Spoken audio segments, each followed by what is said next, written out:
मुझे लगता है ये खुश करने की जो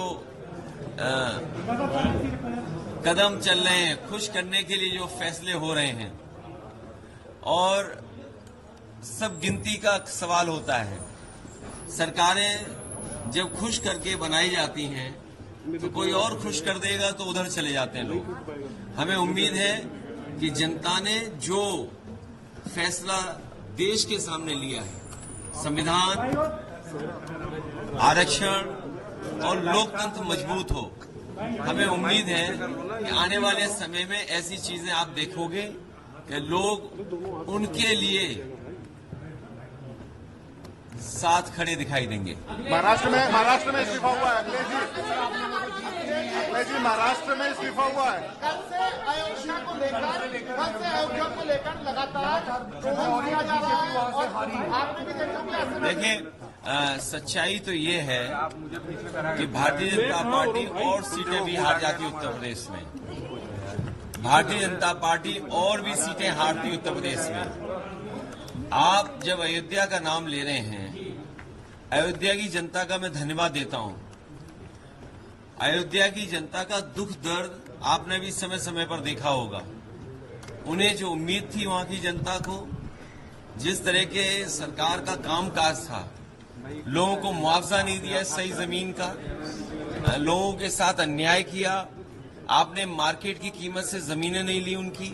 जब लैंड एक्विजिशन करने के लिए आप चले तो आपने दबाव बना करके, झूठे मुकदमे लगा करके उनसे जमीन छीन ली। न जाने कितने व्यापारियों को आपने दुख संकट पहुंचाया जो 100 साल से रह रहे थे, 100 साल से लोग रह रहे थे। ऐसे भी परिवार हैं जो अपनी गाय भैंस के साथ, जानवरों के साथ 100 साल से रह रहे थे, आपने उन्हें उजाड़ दिया। आप किसी पुण्य काम के लिए आप गरीबों को उजाड़ रहे हैं। तो इसीलिए मैं समझता हूं अयोध्या और आसपास की जनता ने भारतीय जनता पार्टी के खिलाफ मतदान किया। हिंदू मुसलमान मुख्यमंत्री आ जा रहे हैं, योगी आदित्यनाथ आज दिल्ली आ रहे हैं, उनको तलब किया गया। तो अगर दिल्ली आ रहे हैं तो मेरा आपसे निवेदन है, दिल्ली में रोक लो, यूपी क्यों भेजते हो वापस? सर, अब आपकी सीट विधानसभा की सीट है, उससे कौन चुनाव लड़ेंगे? आप आपका मन हो तो बताओ, हम लड़ा दें आपको भी। सवाल है, क्या अभी कोई स्थिति आप देखते हैं इंडिया गठबंधन की? मैंने आपसे कहा कि खुश करने से सरकारें बन रही हैं, तो कोई खुश और भी कर सकता है। सर, कल पार्लियामेंट में आपकी रणनीति क्या होगी? अभी उम्मीद बाकी है। लोकतंत्र में और गिनती जब होती है तो आस और उम्मीद कभी खत्म नहीं होनी चाहिए। आस हमेशा बनी रहनी चाहिए, उम्मीद हमेशा रहनी चाहिए। पार्लियामेंट में रणनीति क्या रहेगी आपकी? पार्लियामेंट की रणनीति क्या डिस्कस हुई कल से? अभी बता दें आपको।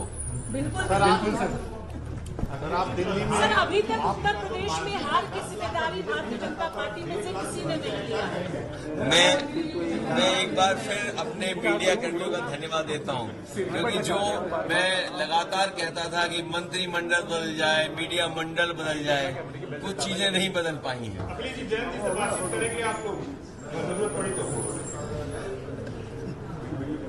नौकरी का सवाल पे क्या देखते हैं? हिंदू मुसलमान मैं नौकरी, समझता हूं अग्निवीर व्यवस्था तुरंत खत्म होनी चाहिए। सरकार को स्वीकार करना चाहिए कि उनकी गलती है कि उन्हें अग्निवीर जैसी व्यवस्था नहीं लानी चाहिए। आपको लगता है हिंदू मुसलमान न केवल अग्निवीर व्यवस्था खत्म होनी चाहिए, बल्कि बहुत से नौजवान जिनको रोजगार नहीं मिल पाया, फौज में जाना चाहते थे, उन्हें उम्र की छूट भी देनी चाहिए।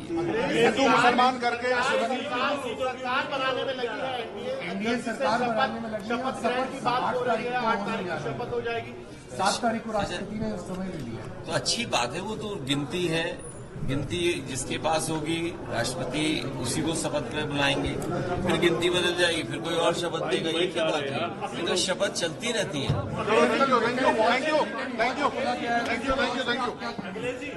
मैंने बोल दिया भाई, हमें बचाओ।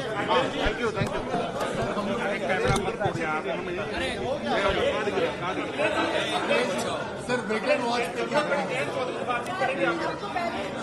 कर रहे हो यार? गलत दबा रहे हो, नहीं दबा। क्या बात कर रहे हैं? बहुत धन्यवाद देता हूं कि उन्होंने सकारात्मक राजनीति को दोबारा सकारात्मक राजनीति के पक्ष में मतदान किया। कन्नौज की सुगंध और महकेगी और दूर तक जाएगी। सबसे ज्यादा सीटें आपकी पार्टी को मिल पाएंगी उत्तर प्रदेश मीडिया के पूरा लदे हुए हो हम पे। मैं जनता का धन्यवाद।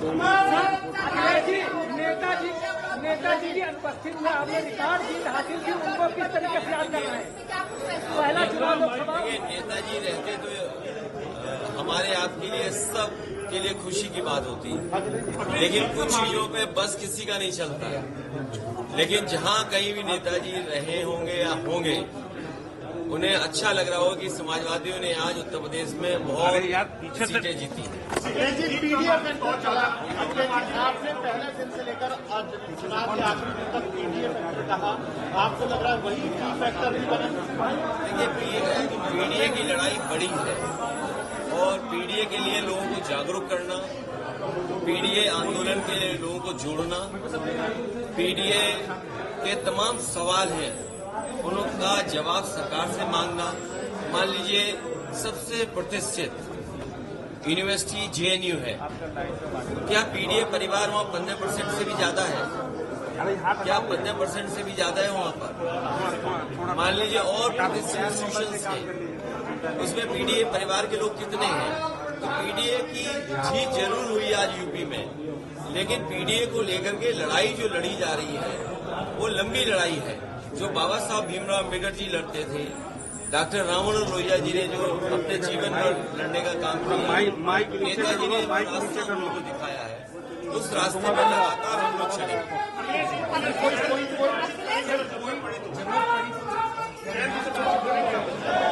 अरे यार कौन सा एजेंडा लेके चल रहे हैं?